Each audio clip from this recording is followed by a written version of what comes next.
नहीं वो मैं ठीक करवा दूँगा, वो उनसे गलती होगी।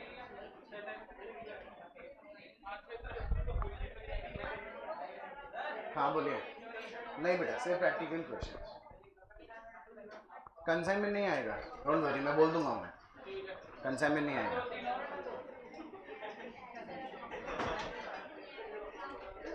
कल हम लोग ने इलस्ट्रेशन नंबर 8 किए थे, आपको बेटा उसमें कोई डाउट पूछना है क्या?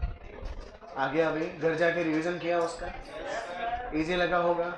खैर 2 बार तो क्लास में ही हो गया था, एक बार मैंने नॉर्मल समझाया, दूसरी बार थोड़ा अपन लोगों ने ऐसे फास्ट में डिस्कस कर लिया। Let us start with practical question number 1।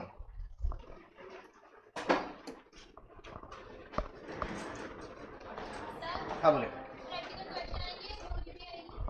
सिर्फ इलस्ट्रेशंस हम एग्जाम्स में, एग्जाम के अंदर जो मॉक टेस्ट होगा, हाँ सिर्फ क्वेश्चन ऑनली, नो थ्योरी।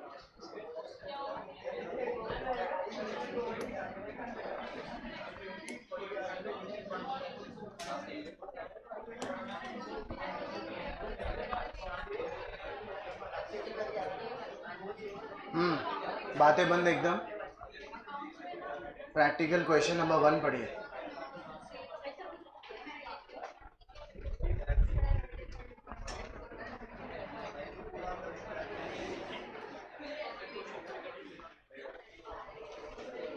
एक तो देखिए बीआरएस आएगा, एक बिल्स ऑफ एक्सचेंज आएगा और एक डेप्रीशिएशन आएगा, ठीक है। कंसाइनमेंट तो नहीं आएगा, understood. BRS, bills of exchange और डेप्रीशिएशन। अब देखो एक बार प्रैक्टिकल क्वेश्चन बहुत पढ़िए, मैं पढ़ देता हूँ। एक्स ऑफ दिल्ली परचेज, आप लोग ध्यान सुन लो बस खाली। X of Delhi purchase 10,000 metre of cloth for rupees 2 lakh, of which 5,000 meters were sent on consignment to Y of Agra at the selling price of rupee 30 per meter. Listen me very carefully. Consignor ने consignee को जो माल बेचने की rate बताई होगी, that will be invoice price. आगे लिखा है X paid ₹5,000 for freight and ₹500 for packing etc. Okay. Y sold 4,000 metre at the rate ₹40 per metre, यानी कि कंसाइनर ने कंसाइनर एक्स ने कंसाइनी वाई को इंस्ट्रक्शन दिया है कि तुम्हें गुड्स अगर बेचनी है तो एटलीस्ट कितने में बेचनी है, इससे ऊपर में बेचने की परमिशन है, इससे कम में बेचने की परमिशन नहीं है। और Y could sold 4,000 metre at the rate ₹40 per metre and incurred ₹2,000 for selling expenses. Y is entitled to a commission of 5% on total sales plus a further 20% on any surplus price realized over ₹30, यानी वही overriding commission per meter. Now अब देखो बेटा, 3,000 meters were sold at Delhi at ₹30 per meter less 3,000 for expenses and commission. कहाँ पर बेचा गया? 3,000 metre Delhi में। अच्छा, x कहाँ का रहने वाला है और y कहाँ का रहने वाला है? तो दिल्ली में जो गुड्स बेचेगा वो y बेचेगा या x बेचेगा? कंसाइनी बेचेगा या कंसाइनर बेचेगा? बात सब, कंसाइनर विल सेल, क्योंकि दिल्ली में कौन रहता है बेटे? और बेच भी सकता है, क्योंकि इन्होंने गुड्स जो है वो कितना मीटर खरीदा है? 10,000, और 10,000 में से कितना सेंड कर दिया? 5,000, तो कितना बचा? उस बचे हुए 5,000 में से कंसाइनी कितना गुड्स बेचा है? 3,000। कंसाइनर कितना गुड्स बेचा है? 3,000। बात समझ में आ गई? कंसाइनी को कितना गुड्स रिसीव हुआ था? 5,000 मीटर, और वाई ने कितना बेच दिया था उसमें से? 4,000। बात समझ में आ गई? तो यहाँ पे दो तरह का अनसोल्ड स्टॉक हो गया। 1,000 यूनिट तो किसके पास रह जाएगी? कंसाइनी के पास, और 2,000 मीटर रह जाएगा कंसाइनर खुद के पास। आगे इस लाइन को पढ़िए, मेरे साथ पढ़िए। Owing to fall in market price, the inventory of cloth in hand is to be reduced by 10%. सिर्फ इस लाइन के कारण ही ये क्वेश्चन थोड़ा सा डिफरेंट हो गया। बाकी इस क्वेश्चन में जो नॉर्मल कंसाइनमेंट अब तक अपन बनाते आए हैं वैसा का वैसा ही बनेगा। वैसे भी कोई बात बहुत बड़ी खास नहीं है, एक छोटा सा पॉइंट है that will be discussed. Question की रिक्वायरमेंट में लिखा है प्रिपेयर द कंसाइनमेंट अकाउंट, वो हमारे को आता है बनाना। और आखिरी में क्या बोला है? Trading and P&L account in the books of X, and who is X here? Consignor. करें शुरू? चलिए लिखिए।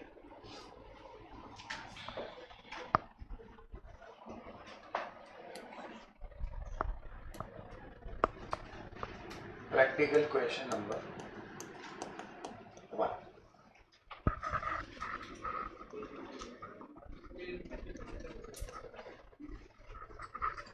In the books of X.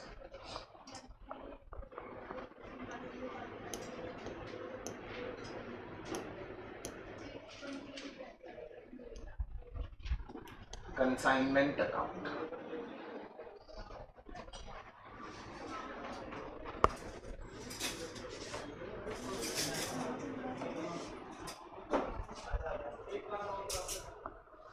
Entries pass करें बेटा.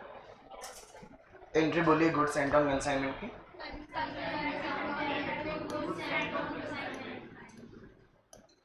Consignment account debit to goods and on consignment. कितना मीटर क्लोथ भेजा गया था? 5000. देखिए बेटा, कंसाइनर एक्स ने टोटल जो कपड़ा खरीदा उसकी प्राइस कितनी थी? 2 लाख. कितना मीटर क्लोथ खरीदा? 10,000. यानी 20 रुपी पर मीटर कॉस्ट थी बेटा.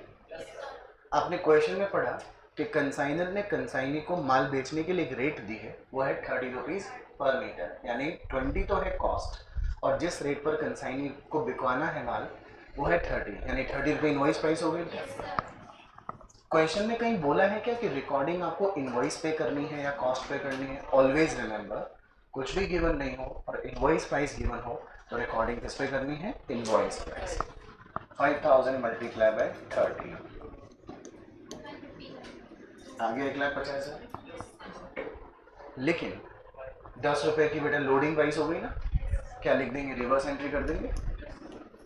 Bye goods sent on consignment.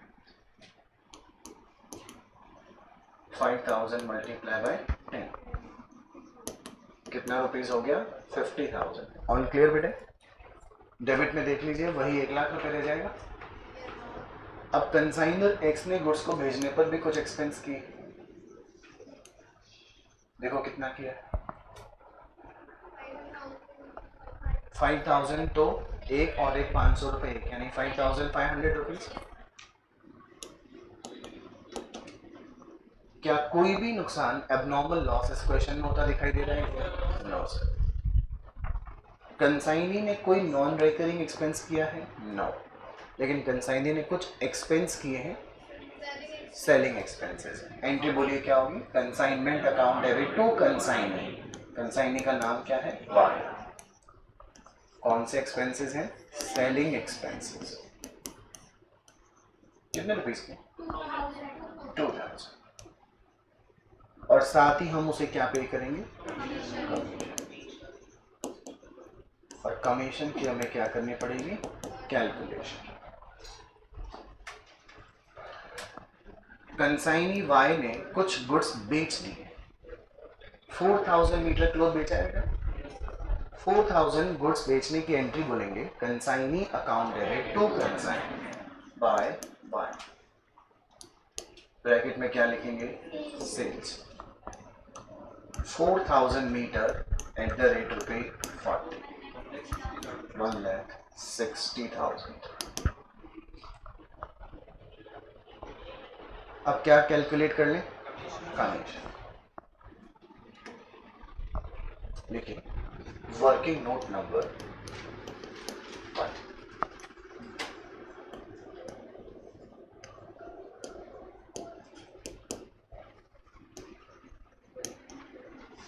Calculation of commission.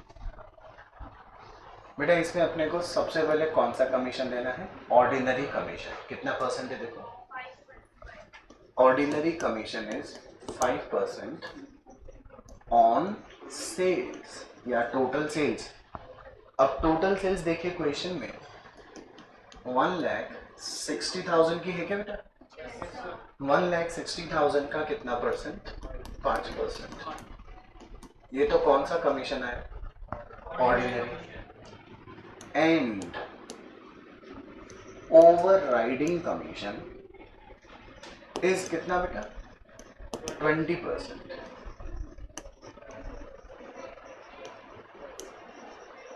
On sales made above ₹30 है ना. यानी कि आपने 10 रुपए एक्स्ट्रा बेचा है ना गुड्स को, तो पहले लिखेंगे एक्चुअल सेल्स। पहले ये देखो कि आपने गुड्स एक्चुअली बेची जो है वो 4000 मल्टीप्लाई 40 के हिसाब से 1,60,000 बेची है बेटा, लेस इनवॉइस प्राइस सेल्स, क्योंकि इनवॉइस प्राइस कितने की थी 30, तो 4000 मल्टीप्लाई बाय 30 1,20,000। तो क्या इधर आपकी एक्सेस सेल्स जो आई क्या वो 40,000 आ गई? और अब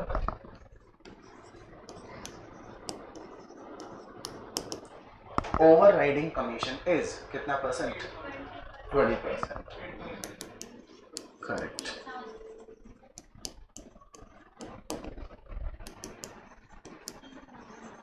हो गया 8,000। So your total commission is correct.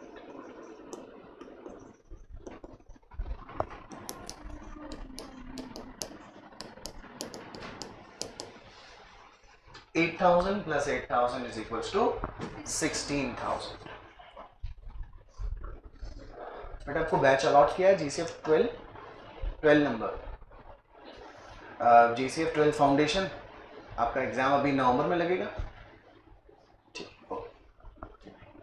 Total commission 8,000 plus 8,000 total कितना हो गया बेटा? 16,000। This is the amount of commission. तो कमीशन का वर्किंग नोट पर अपन फर्स्ट का रेफरेंस देते हुए ये नोट कर लिया सबने? करो करो फटाफट नोट करो। तो आज आपका पहला लेक्चर किसका लगा फिर? लॉ। कितने बजे? अच्छा वहाँ 8 to 9:30 वाला है, 1-1.5 घंटे का रिलैक्सेशन हो गया आपके लिए। फिर कंटिन्यूस क्लास, नो गैप। आगे से नहीं आया आज?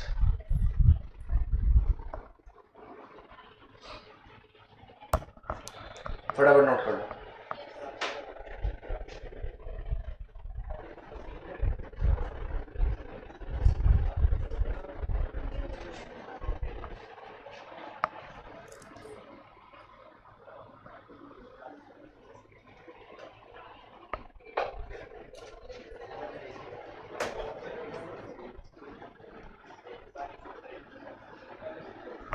Done?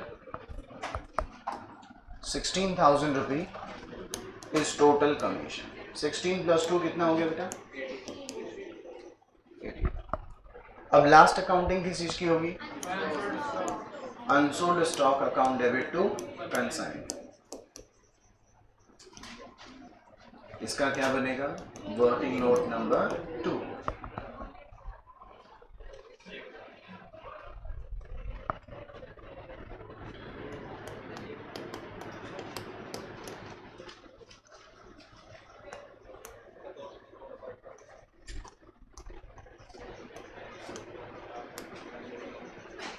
Calculation of unsold stock.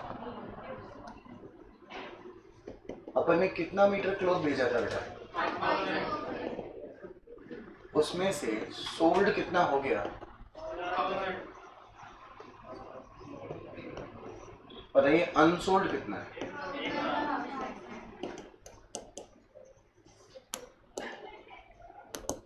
Okay ना, क्योंकि क्वेश्चन कौन सी प्राइस का है तो अपन सबसे पहले वैल्यूएशन किस पे करेंगे? लिखिए at invoice price. 1000 metre multiply किससे करें पहले? 30। कितना हो गया बेटा? 30,000। कंसाइनर के एक्सपेंसेस कितने थे? 5,500। किससे डिवाइड करूं? 5,000 से। किससे मल्टीप्लाई कर दें? 1,000 से। क्या वैल्यू 1100 ऐड है? क्योंकि क्वेश्चन में कंसाइनी का कोई भी एक्सपेंस ऐसा नहीं है जो उसने गुड्स को गोडाउन तक ले जाने के लिए किया हो, इसलिए वो एक्सपेंसेस यहाँ पे ऐड नहीं होंगे। क्या हुआ? सेंट एम मीटर 5,000 मीटर। अब अपने को रिकॉर्डिंग कौन सी प्राइस पे करनी चाहिए? कॉस्ट 1000 मीटर मल्टीप्लाई बाय कितना 20। ये 20 कैसे है आपको बता दिया था मैंने। 2 लाख रुपए में 10,000 मीटर क्लोथ खरीदा था, तो 2 लाख डिवाइड बाई 10,000 किया था तो 20 रुपए के हिसाब से आ गया था।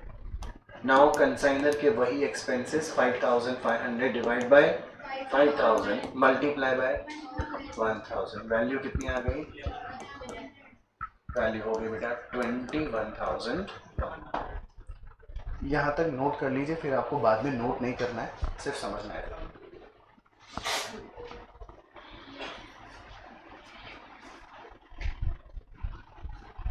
बंद करो ऐसे। क्या घर वाले अच्छा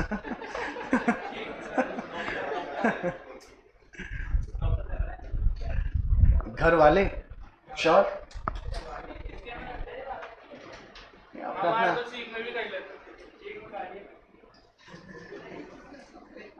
मान जाए तो तेरे पे ध्यान दे ले खाली।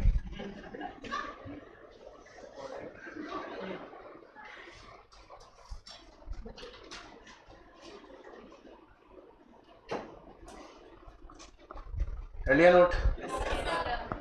अब आप सिर्फ और सिर्फ ध्यान से सुनिए बेटा, 5 मिनट का टॉपिक है, ध्यान सुनिएगा, बहुत इंटरेस्टिंग है। अगर क्वेश्चन में 10% फॉल इन मार्केट प्राइस की पंचायती नहीं होती ना, तो अपन लोग क्या कहते हैं, स्टॉक रिजर्व लिख देते, 31,100 माइनस 21,100 बराबर 10,000 रुपये इक्वल हो जाता है। 31,100 लिख देते क्रेडिट साइड में, स्टॉक रिजर्व लिख दिया होता अपन ने डेबिट साइड में 10,000, and you would have completed the question.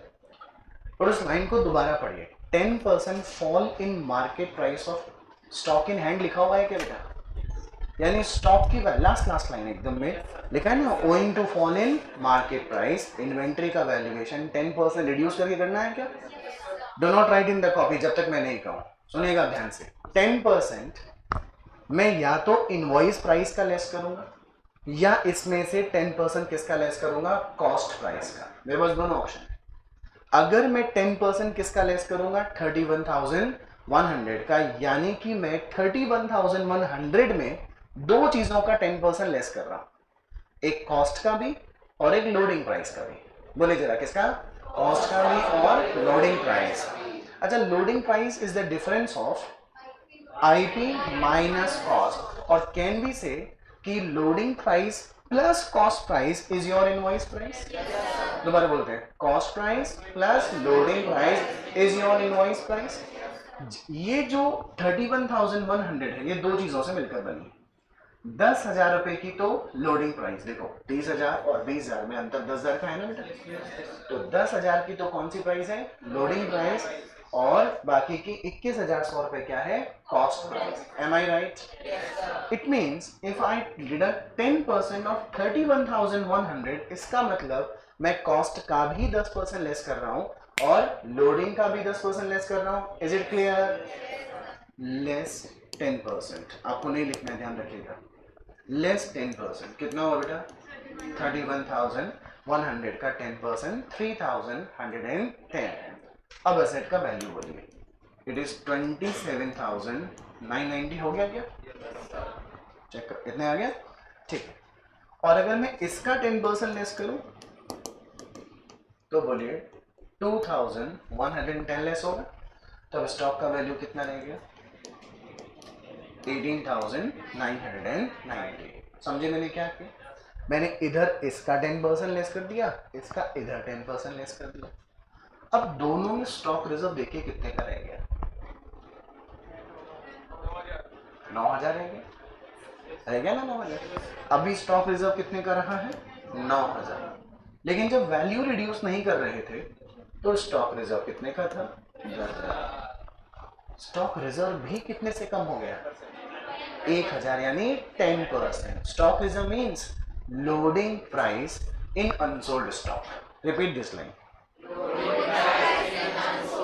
Stock reserve is loading price in unsold stock. यही मतलब होता है ना। देखिए, जब मैं 10% 3110 किसका लेस कर रहा था, इनवॉइस प्राइस का, तो इनवॉइस प्राइस किन दो चीजों से मिलकर बनती है, लोडिंग प्लस कॉस्ट, यानी मैं लोडिंग का भी 10% और कॉस्ट का भी 10% लेस किया कि नहीं किया? अंडरस्टूड? अब मुझे ये बताओ मैंने लेस वैल्यू कितना कम किया है ना? Use calculator. 3110 माइनस बोर्ड पे देखो 2110 1000 आया क्या? लोडिंग एक्चुअल कितनी थी पहले? 10,000 का 10% 1000 वही कम हुआ है कि नहीं ना? हाँ जी वही वही अंडरस्टूड ना? ना अब अगर मैं ऐसा ही करूं तो मेरा आंसर का प्रेजेंटेशन कुछ इस तरीके से होगा। मैं लिखूंगा 27,910 और स्टॉक रिजर्व जो आएगा वो कितने रुपए का आ जाएगा? 9,000। बात समझ में आ गई? पक्का क्लियर? स्टॉक रिजर्व भी 10,000 की बजाय 10% कम होकर 9,000 आ गया कि नहीं आ गया? क्योंकि मैंने इन्वेंट्री का वैल्यू कौन सी प्राइस पे ही कम किया है? किस पे कम किया है? इनवॉइस। अंडरस्टूड ना? बट मैंने कहा अब तक आपको लिखना नहीं है, और हम तो बदमाश हैं, हम तो लिखेंगे ही लिखेंगे। काट दो इसको। क्लियर? नाउ सेकेंड ऑप्शन जो आईसीआई हैज फॉलोड, जो आईसीआई ने फॉलो किया। आईसीआई ने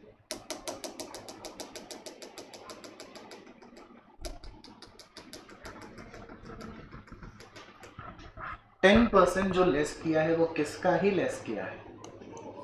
मुझे से बोलिए क्या है ये? कॉस्ट कितना दिख रहा है?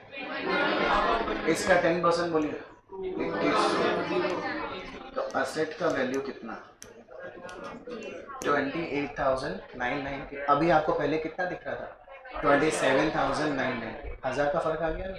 क्योंकि मैं लोडिंग प्राइस का 10% लेस नहीं किया, क्योंकि मैंने तो कॉस्ट का किया, तो आईपी का में तो 10% लेस हुआ ही नहीं, और आईपी की इन दो चीजों से मिलकर बनी थी loading plus cost. Understood? Less 10% 18,990। दोनों में स्टॉक रिजर्व का वैल्यू बताइए कितना आ गया? विद सिंपल रीजन, यहाँ पे 9,000 आ रहा था पहले, अब कितना आ रहा है? सिंपल रीजन सर, आपने पिछली बार 10% किसका लेस किया था? यानी कि आईपी का। अब की बार आपने 10% किसका लेस किया? और आईपी किन से मिलकर बनती है? Cost plus loading. क्या मैं लोडिंग का लेस किया? स्टॉक रिजर्व भी लेस नहीं हुआ। दोनों ही तरीके सामने आ गए कि नहीं आ गए? बट एग्जाम में तो अपने को एक तरीका ही ऑप्ट करना पड़ेगा, तो बेटर जो मॉड्यूल में किया है वैसा करेंगे। अगर मॉड्यूल में मैंने पहले वाला सिखाया होता तो मैं आपको वो रेकमेंड करता कि वो वाला करो। मॉड्यूल में ये वाला किया बेटा तो आप ये वाला कीजिए। और एक्चुअल में देखा जाए सिर्फ 1 सेकेंड रटना है कि कॉस्ट का 10% दोनों जगह से क्या कर देंगे? लेस। दोनों में जो स्टॉक रिजर्व होगा वो कहाँ चला जाएगा? डेबिट साइड में 10,000 रुपए। क्लियर? अब पहले कंप्लीट करो इसे।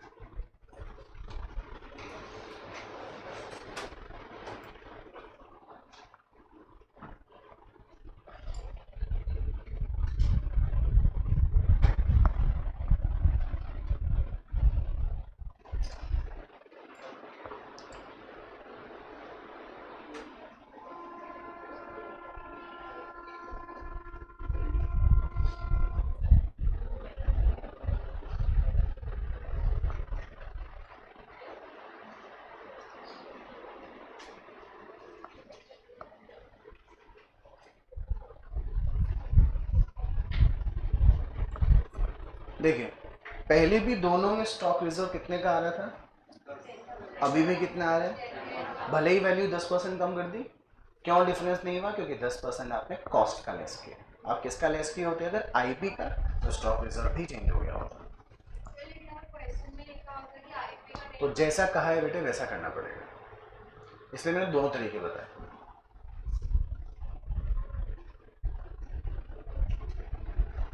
कर लिया कंप्लीट? अब लिखिए 28,990 और स्टॉक रिजर्व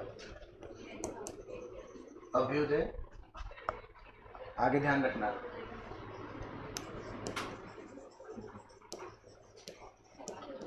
इसमें भी रेफरेंस किसका देंगे बेटा? Working note number. चलिए फटाफट क्रेडिट का टोटल बताइए।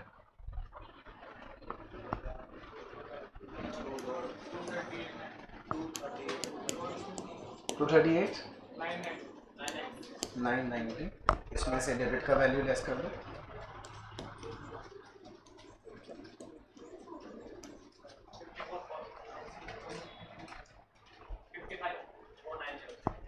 ₹55,490।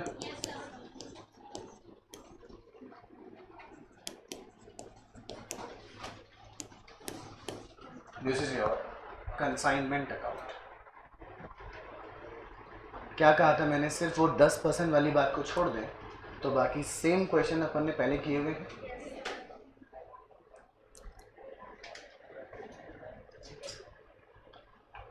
अच्छा एक बार ये वाली एंट्री बोलिए, consignment account debit to P&L, बोलिए जरा।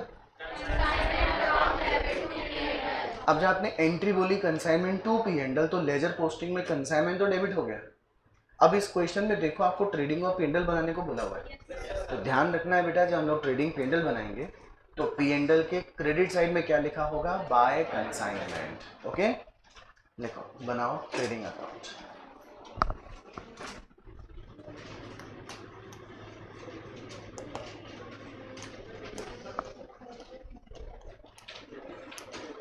Trading and P and L account. हाँ जी, हाँ जगह है तो बना ट्रेडिंग अकाउंट। अब बेटा ट्रेडिंग अकाउंट आप क्लास 11 में बनाए थे पहली बार। ट्रेडिंग अकाउंट में सबसे पहले बिगनिंग ओपनिंग स्टॉक से होती है ना। क्वेश्चन अपन ने पढ़ा था, वहां पर कहीं पे भी ओपनिंग स्टॉक गिवन नहीं है, लेकिन परचेज गिवन है। देखो कंसाइनर एक्स ने 2 लाख रुपए का माल खरीदा था बेटा। एक बार गुड्स खरीदने की एंट्री बोले, purchase account debit to cash. Remember आपने परचेज अकाउंट को डेबिट किया है 2 लाख रुपए से। अब मुझे परचेज अकाउंट को क्लोज करना है। Purchase account is transfer to the, तो जितने से डेबिट है मुझे उतने से क्रेडिट भी करना चाहिए। ट्रेडिंग अकाउंट के डेबिट में टू परचेज,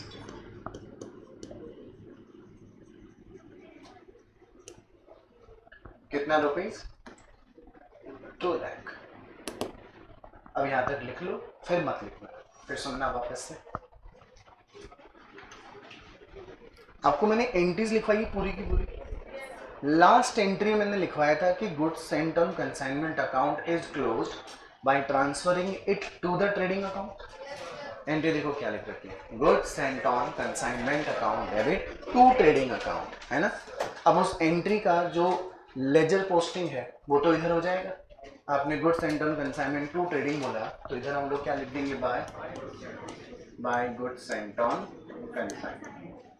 और याद करो मैंने कहा था कि इस एंट्री का लॉजिकल मीनिंग मैं शेयर करूंगा आपके साथ प्रैक्टिकल क्वेश्चन नंबर 1 में। This is practical question number 1। Now listen, ये good sent on consignment account close तो करना था, कोई बात नहीं, क्लोज तो कर दिया। पहले consignment to good sent on consignment के टाइम पे क्रेडिट था, क्लोज करना था तो good sent on consignment account को डेबिट कर दिया।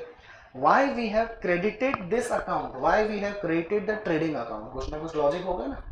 अच्छा इस क्वेश्चन में ये जो देखिए, टोटल गुड्स 2 लाख की खरीदी गई है, उसमें से 1 लाख कहाँ सेंड किया था और 1 लाख कंसाइनर ने खुद अपने पास रखा था।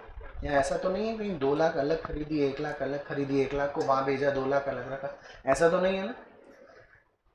अकाउंटिंग का एक सिंपल सा रूल है, जो अकाउंट किसी एक जगह पर, जो एक्सपेंस किसी एक जगह पर बुक हो चुका है वो एक्सपेंस वापस से दूसरी जगह पर दोबारा बुक नहीं होगा। एग्रीड? फटाफट आंसर दे। टोटल परचेज कितनी है? क्या हमने पूरा 2 लाख का माल कंसाइनमेंट पे सेंड किया था? कितना सेंड किया था? ये देखिए कंसाइनमेंट अकाउंट आप ऑलरेडी उस 2 लाख में से 1.5 लाख माइनस 50,000 ऑलरेडी एक बार बुक कर चुके हो ना बेटा। ओके, अब आप ट्रेडिंग अकाउंट देखो, आपने परचेज से कितना डेबिट कर दिया है इसे, 2 लाख, तो 1 लाख तो वहां डेबिट हो गया और 2 लाख यहाँ डेबिट हो गया। ये तो कितना डेबिट हो गया, जबकि खर्चा ही कितना है, डेबिट कितना किया, 1 लाख कहाँ, 2 लाख कहाँ, डेबिट कितना कर दिया, खर्चा कितना है। ऐसा पॉसिबल है क्या? जो 1 लाख का माल आपने कंसाइनमेंट में सेंड किया था वो इसी परचेज में से ही निकाला था कि निकाला, तो इधर परचेज मुझे लिखने कितनी चाहिए थी, पर मैं नहीं लिख सकता क्योंकि मैंने जो गुड्स खरीदने की एंट्री पास की थी वो कितने से की थी। एंट्री बोलिए, purchase account debit to cash. तो लेजर में परचेज 2 लाख से डेबिट था तो मुझे क्लोज भी 2 लाख से करना पड़ेगा कि नहीं करना पड़ेगा। तो पहला पर्पज आपको समझ में आया कि सर आप इधर ही 1 लाख लिख देते, नहीं लिख सकता क्योंकि डेबिट कितना था 2 लाख और इसी 2 लाख में से 1 लाख का माल निकला था, इसलिए मुझे इस ट्रेडिंग अकाउंट को 1 लाख से क्या करना चाहिए, क्रेडिट। तो एंट्री क्या बनी, goods sent on consignment account debit to trading account. तो इधर डेबिट कितना है, इधर क्रेडिट कितना है, नेट में कितना क्रेडिट और कंसाइनमेंट में डेबिट कितना था 1 लाख वहां 1 लाख यहाँ, टोटल खर्चा एक्सपेंस भी कितना हुआ था, बात समझ आ गई। ओके, अब एक बात और, जो एक्सपेंसेस कंसाइनमेंट पे बुक हो चुके हैं, कंसाइनी का सेलिंग एक्सपेंसेस 5500 का वो गुड्स को भेजने का खर्चा, कंसाइनी का कमीशन, कंसाइनी की सेल्स, क्या वो सभी आइटम यहाँ पे दोबारा रिकॉर्ड होंगे क्या, नहीं होंगे। मैंने कहा जब एक्सपेंस एक जगह बुक होगा तो इनकम भी एक ही जगह बुक होगी कि नहीं होगी, क्लियर है बेटा। नाउ कंसाइनर ने खुद ने भी देखिए कितना मीटर क्लोथ खुद ने अपनी कैपेसिटी में बेचा है, देखो 3000 मीटर बेचा है ना, per unit 30 rupee per metre by sales. Trading account के क्रेडिट में नेक्स्ट आइटम कौन सा आएगा बेटा, सेल्स। बनाया ना ट्रेडिंग अकाउंट, इधर opening stock, purchase, direct expense, इधर सेल्स। सेल्स कितना यूनिट 3000 मल्टीप्लाई बाय 30 कितना हो गया। अच्छा, अब इधर की तरफ क्या आएगा, क्लोजिंग स्टॉक। ओपनिंग कहाँ आता है, ट्रेडिंग के डेबिट में, क्लोजिंग कहाँ आएगा, ट्रेडिंग के क्रेडिट में बाय क्लोजिंग स्टॉक। कंसाइनर ने कुल मिलाकर खरीदा कितना यूनिट था, 10,000 में से कितना सेंड कर दिया, खुद के पास कितना बचा, बेच कितना दिया, कितना बचा, आ गया क्लोजिंग स्टॉक। क्लोजिंग स्टॉक का वैल्यू 2000 यूनिट, उसके लिए तो कॉस्टिंग 20 रुपए की थी ना बेटा, जिसकी वैल्यू कितनी आ गई 40,000। अब उस लाइन को दोबारा पढ़िए, 10% वाली लाइन को दोबारा पढ़िए जो लिखा हुआ था, owing to fall in market price the inventory of cloth in hand. What is the meaning of inventory of cloth in hand? Unsold stock. क्या बोलते हैं, अनसोल्ड स्टॉक कंसाइनी के पास भी था और अनसोल्ड स्टॉक कंसाइनर के पास में भी है, अंडरस्टूड ना। नेक्स्ट क्वेश्चन मन में ये आ सकता है, sir where it is mentioned कि आपको दोनों जगह का इन्वेंट्री कम करना है, उस लाइन को दोबारा पढ़िए, owing to fall in market price inventory या फिर क्लोथ इन हैंड लिखा है कि नहीं लिखा है, क्लोथ इन हैंड का मतलब unsold, whether it is situated at consignee's place और at the place of consignor, clear. Less 10%, 4000 minus कर दो, क्या से आगे 36,000, क्रेडिट का टोटल 2,16,000, सॉरी 26, और डेबिट का टोटल था 2 लाख। क्या आया बेटा, क्या आया ये, टू ग्रॉस प्रॉफिट रुपीज 26। अब एक पॉइंट मन में और आएगा, सर क्वेश्चन में लिखा था कि जो 3000 मीटर उसने बेचा है उस पर लिखा है लेस एक्सपेंसेस एंड कमीशन। बेटे आप प्रॉफिट एंड लॉस अकाउंट बनाते हैं, ट्रेडिंग अकाउंट में तो डायरेक्ट एक्सपेंस आते हैं और P&L में आते हैं इनडायरेक्ट एक्सपेंसेस। गुड्स को बेचना या बेचने से रिलेटेड जो भी एक्सपेंसेस हो या जो भी कमीशन हो वो सब सेलिंग एक्सपेंसेस होते हैं, and selling expenses are known as indirect expenses, they are known as. आपने कंसाइनी के जितने भी खर्चे सेलिंग के थे वो रेकरिंग माने थे कि नॉन रेकरिंग, रेकरिंग माने थे बेटा, कंसाइनी की गुड्स को बेचने के खर्चे। तो एक्सपेंस, अच्छा जीपी को कहाँ लिख दें अपन लोग, बाय जीपी, कितना रुपीस, और उसने अपनी कैपेसिटी में जो गुड्स बेची हैं उसको बेचने पर जो कुछ खर्चा लगा हो या जो उसने कमीशन पे किया हो वो कितने रुपीस का था, 3000। हो गया डन, खत्म कर दो P&L अकाउंट, खत्म हो गया P&L अकाउंट। क्या क्या बचा है, कंसाइनमेंट का प्रॉफिट, प्रॉफिट क्या क्या हुआ था, एंट्री क्या बोले थे आप, consignment account debit to P&L, P&L account क्या होगा, क्रेडिट बाय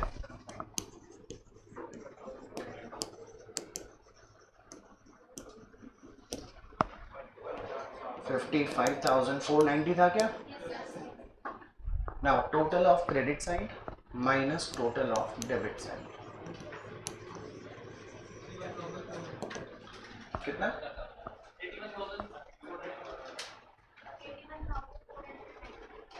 81,490 नहीं, प्रॉफिट 78,004। अच्छा टोटल बता रहे थे आप मुझे।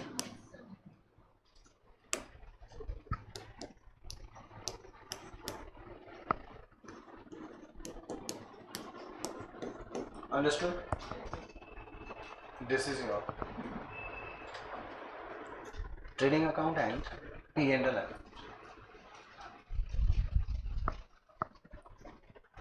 एक बार क्विक रिवीजन एक बार, ये सब में नोट कर लिया?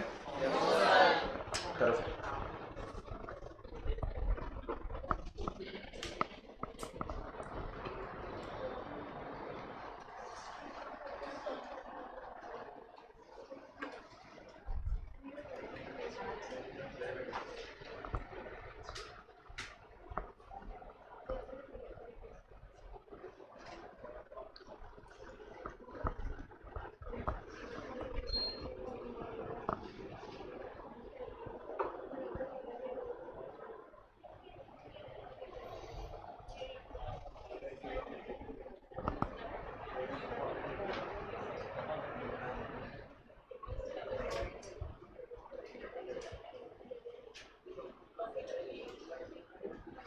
ये लास्ट क्लास है।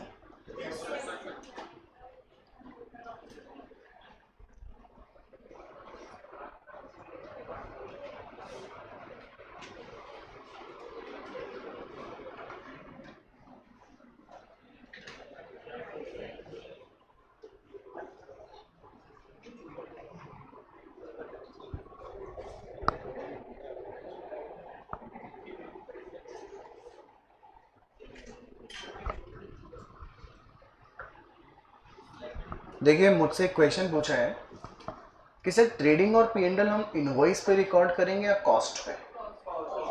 बेटा इनवॉइस पे तो केवल रिकॉर्डिंग कहाँ पे हो रही थी? कंसाइनमेंट, क्योंकि कंसाइनमेंट पे कंसाइनी को जो गुड्स भेजा गया है वो एक ही आदमी को नहीं भेजा था, कल भी डिस्कस किया था अपन ने, वो 50 आदमी को भेजा होगा। कॉस्ट तो हर आदमी को पता होगी कि नहीं पता होगी, मतलब कंसाइनर को अपनी कॉस्ट तो पता ही होगी ना, लेकिन उसने कौन से आदमी को कहाँ कहाँ कौन से रेट का माल बेचा वो उसे नहीं पता चल सकता, वो याद नहीं रख सकता, इसलिए वो कंसाइनमेंट की रिकॉर्डिंग तो किस पे कर लेता है? इनवॉइस। लेकिन ट्रेडिंग अकाउंट में तो जो परचेज आएगी वो तो किस पे आएगी बेटे? कॉस्ट।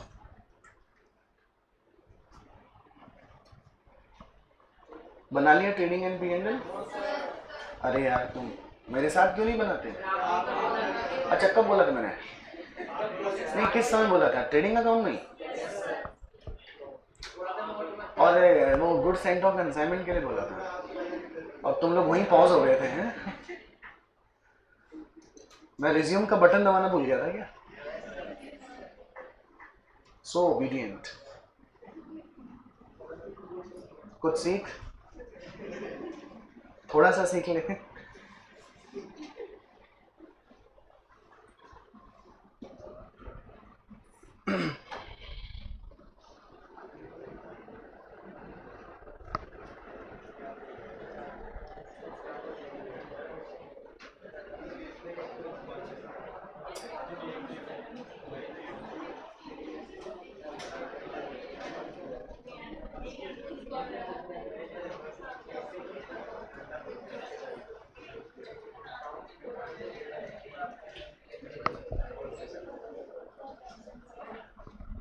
डन? चलिए एक बार रिवीजन कर लेते हैं फटाफट। आप मुझे यस और नो इमीडिएटली बोलना। क्या आपको इस वाले इंटरव्यू में कोई डाउट है? इसमें ना तो आपको इसमें भी डाउट नहीं होगा। कमीशन आपको निकालना आ गया बेटा? ये क्वेश्चन में गिवन ही है। एक बार अनसोल्ड स्टॉक का वैल्यू दोबारा देख लेते हैं। हमने सबसे पहले वैल्यूएशन कहाँ तक फिनिश कर लिया था?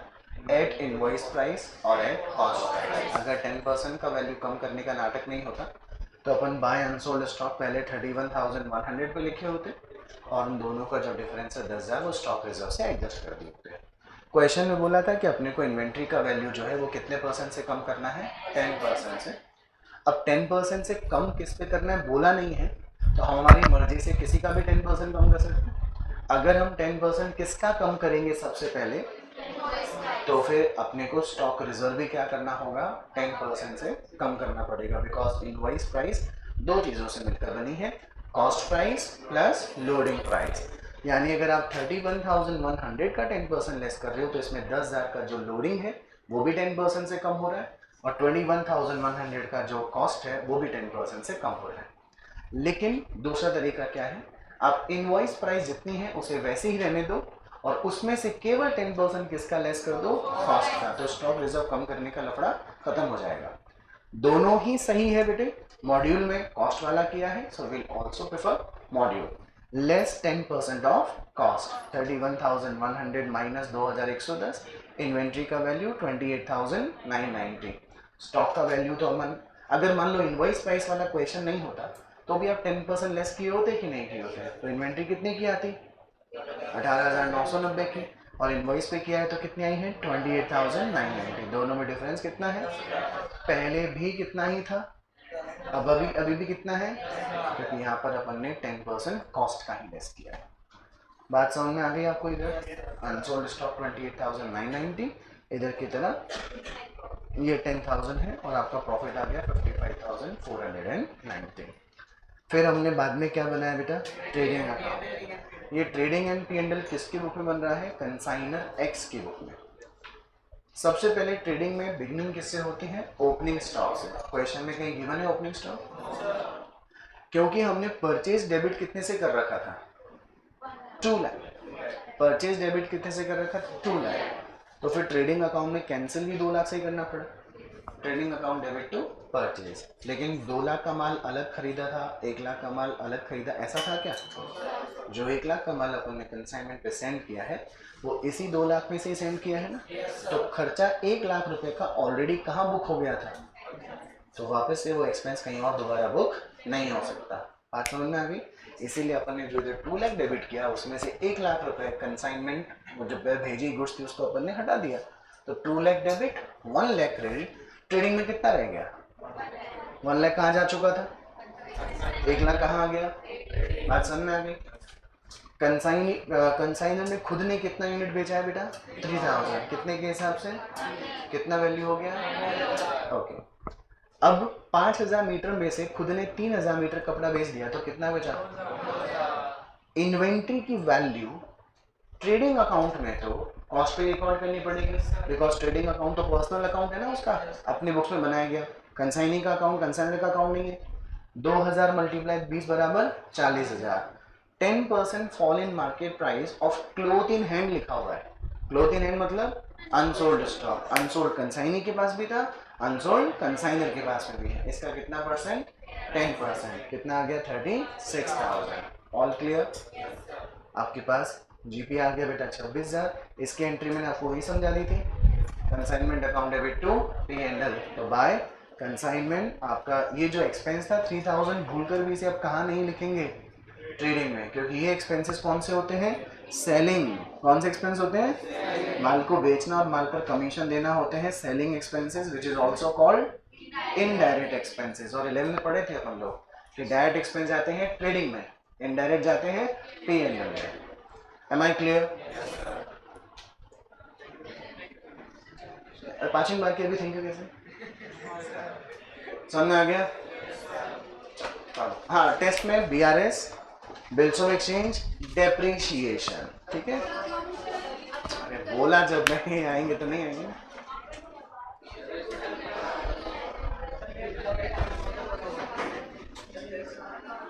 तनवीर बेटा बहुत ही गजब क्वेश्चन पूछा आपने। 40 पे सेल किया तो बेटा 40 से मल्टीप्लाई कर देता ना, ठीक 30 से मल्टीप्लाई किया 40 से कर देता, जितने से बोलेगा बेटा उतने से ही मल्टीप्लाई करेगा।